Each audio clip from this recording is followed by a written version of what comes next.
I work with a lot of clients who are in transition. Either they've found themselves in a new circumstance and they want new leadership skills to rise to the challenge, or they find themselves at a precipice and they don't know what's on the other side. They can feel a change coming and they don't know how to navigate it alone. So with both of those kinds of clients who are in transition, I use a framework in my private coaching that I call grace, growth, and generosity. So let's start with generosity. Generosity is knowing your why, your purpose. Because I find personally it's very hard to work on a new skill if I don't know why I'm doing it and I don't know how I'm going to use what I've learned back in my life. How will this make my life better? How will this contribute to my mission? How will this contribute to my organization? How will people remember the way that I showed up in alignment with my values? So we need to get clear in that element of generosity. The growth is how we try new things. And it's not just learning and practicing new leadership behaviors, although that is very important, but it's an orientation to change.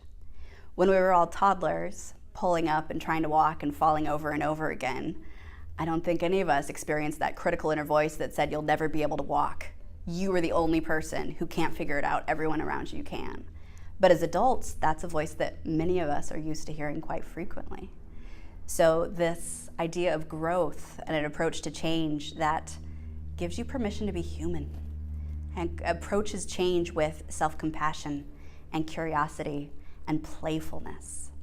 With clients, it's so important to have that framework and to be able to reflect together on things that were tried that were not ultimately successful of, okay, this is growth, you're learning. And the third element is grace. And grace for me is that moment of mindfulness, of inner awareness, where you notice a choice point. You realize that you are in the driver's seat and you can either decide to do things as you've always done them, your habitual reaction, or you can try one of these new behaviors in the growth phase.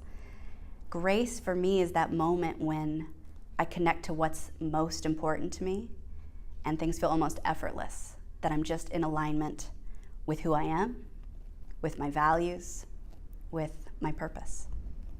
And so with all of these clients in transition, we go through again and again the grace, the growth, and the generosity in their experience and in their development. And I've seen incredible progress and incredible change as a result of approaching this kind of development in this way.